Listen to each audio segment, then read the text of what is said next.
স্বাগতম জিজেস লাভ বাংলা চ্যানেলে। আজ আমরা কথা বলবো এক অদৃশ্য শত্রু নিয়ে, যে নীরবে আমাদের মনকে গ্রাস করে আর আমাদের আনন্দ, শান্তি, এমনকি ঈশ্বরের সঙ্গে সম্পর্ক নষ্ট করে দেয়। এই শত্রুর নাম লোভ। আপনি কি কখনো এমন অনুভব করেছেন, যতই কিছু পান তবুও যেন যথেষ্ট নয়? নতুন ফোন এলেই পুরনোটা মলিন লাগে। বন্ধু, সফল হলেই নিজের জীবনটা ছোট মনে হয়। মনটা বলে আরও একটু, আর একটু হলে ভালো হতো। বন্ধুরা, এটাই হলো লোভের ফাঁদ। আর যদি একে থামানো না যায়, এটা আমাদের হৃদয় খেয়ে ফেলবে নিঃশব্দে। কিন্তু সুসংবাদ আছে। আজ আমি আপনাকে বলবো লোভ থেকে মুক্তির 4টি সহজ ধাপ, যা আপনার জীবনকে সত্যিকারের স্বাধীনতা ও শান্তি নিয়ে আসবে। প্রথম ধাপ, লোভের মূল চিনে ফেলুন। লোভকে হারানোর প্রথম ধাপ হলো চেনা। নিজেকে সৎভাবে জিজ্ঞাসা করুন, আমি আসলে কিসের পেছনে ছুটছি আর কেন আমি সেটা এতটা চাই। অধিকাংশ সময় লোভ জন্ম নেয় ভয় থেকে। ভয় যে আমি কম পাবো, ভয় যে আমি অন্যদের চেয়ে কম মূল্যবান। কিন্তু বন্ধুরা, ফিলিপিও তার 4:19 বলে, আমার ঈশ্বর যীশু খ্রিস্টের মাধ্যমে তোমার সমস্ত প্রয়োজন পূর্ণ করবেন। যখন আপনি এ বিশ্বাস করবেন, তখন আপনি বুঝবেন আপনার জীবনের উৎস কোনো সম্পদ নয়, বরং ঈশ্বর নিজে। দ্বিতীয় ধাপ, প্রতিদিন কৃতজ্ঞ হন। লোভের প্রতিষেধক হলো কৃতজ্ঞতা।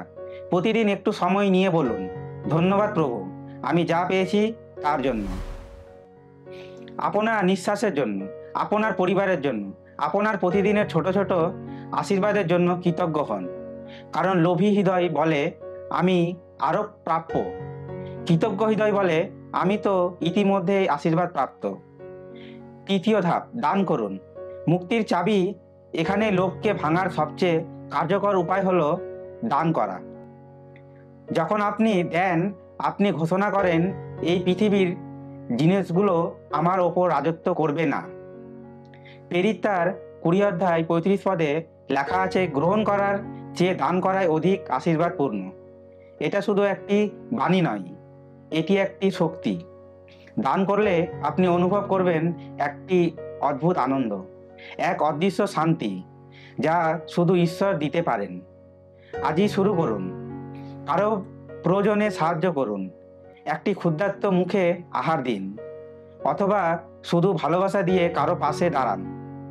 দান করলেই মুক্তি পাবেন। চতুর্থ ধাপ, চিরস্থায়ী সম্পদের দিকে মন দিন। যিশু বলেছেন মথিলিখিত সুসমাচার তার 6:19-21, তোমরা পৃথিবীতে আপনাদের জন্য ধন সঞ্চয় করিও না। এখানে তো কীটে ও মূর্ছায় ক্ষয় করে, এবং এখানে চোরে শীত কাটিয়া চুরি করে। কিন্তু স্বর্গে আপনাদের জন্য ধন সঞ্চয় করো। সেখানে কীটে ও মূর্ছায় ক্ষয় করে না, সেখানে চোরে ও শীতে কাটিয়া চুরি করে না। কারণ যেখানে তোমার ধন, সেখানে তোমার মন থাকিবে। বন্ধুরা, আমরা যতক্ষণ পার্থিব জিনিসে সুখ খুঁজি, ততক্ষণ লোভ আমাদের গ্রাস করবে। কিন্তু যখন আমরা দৃষ্টি সরিয়ে দেই এই পৃথিবী থেকে স্বর্গের দিকে, তখন লোভ হারিয়ে যায় আর আমরা পাই এক চিরন্তন শান্তি।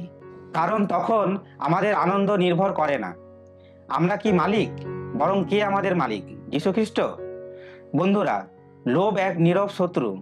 যদি আপনি আজ সিদ্ধান্ত নেন, চিনবেন, কৃতজ্ঞ হবেন, দান করবেন আর স্বর্গের দিকে মন দেবেন, তাহলে আপনি এমন এক শান্তি অনুভব করবেন যা এই পৃথিবী কখনো দিতে পারে না। তুলনার বদলে তৃপ্তি বেছে নিন, লোভের বদলে প্রেম বেছে নিন। আর মনে রাখুন, একটি লোভী হাত কখনো পূর্ণ হয় না, কিন্তু একটি খোলা হাত সর্বদা আশীর্বাদ পায়। যদি এই বার্তাটি আপনার হৃদয় ছুঁয়ে যায়, তাহলে এটি আপনার বন্ধু ও পরিবারের সঙ্গে ভাগ করুন। আর ভুলবেন না জিজেস লাভ বাংলা চ্যানেলটিকে সাবস্ক্রাইব করতে, আরও বাইবেলীয় সত্য জানার জন্য, যা আপনার বিশ্বাসের পথে নতুন শক্তি যোগ করবে। ঈশ্বর আপনাদের সবাইকে আশীর্বাদ করুন। আমেন।